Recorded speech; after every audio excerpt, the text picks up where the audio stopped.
conference. I'm joined by our winning coach, Coach Yang Yao, and our best player of the game, Adrian Nocom. Congratulations, gentlemen. Coach Yang, you often refer to Junmar Fajardo as a problematic matchup dahil walang kayang makasolusyon kay Junmar. What opportunities did you capitalize on to successfully limit him to just 2 points in the first half? Well, biggest factor really is having a big import.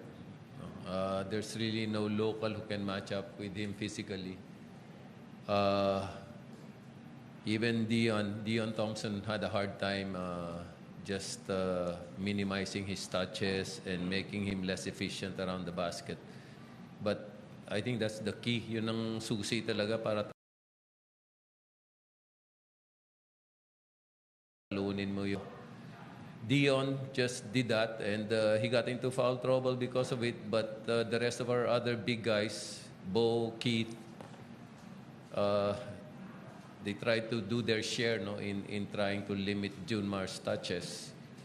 I think that's the key. Our defense was the key.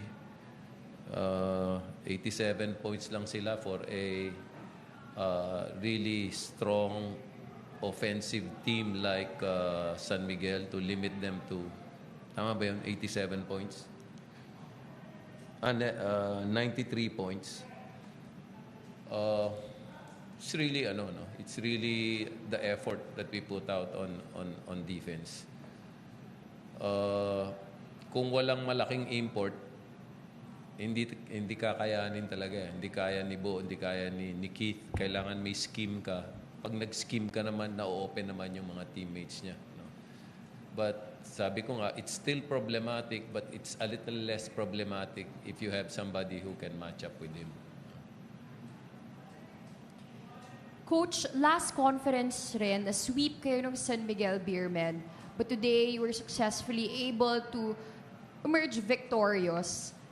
Ano sa tingin nyo, Coach, ang nangyari for you to be able to muster a 37-point fourth quarter output versus SMB's 21 points?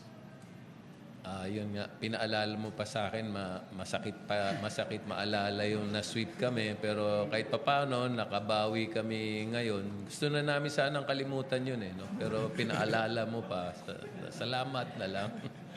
Pero motivation sa amin yun no? Motivation sa amin yun. Gusto namin makabalik kahit papaano.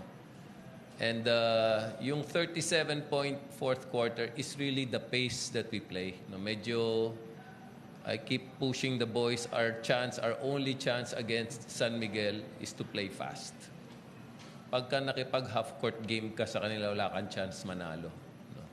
The only chance for us to win is to play at a pace where they may not be comfortable. No? So, yun lang. Total, yun naman ang normal pace din namin. Gusto rin namin na mabilis ang takbo ng laro.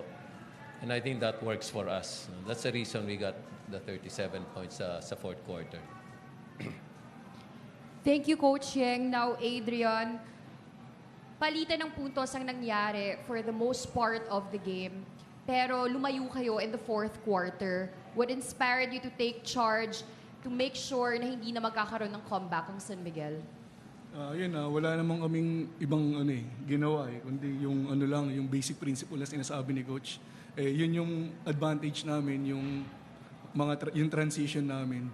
So yun, kaya lumamang kami ng tsaka magandang depensa namin.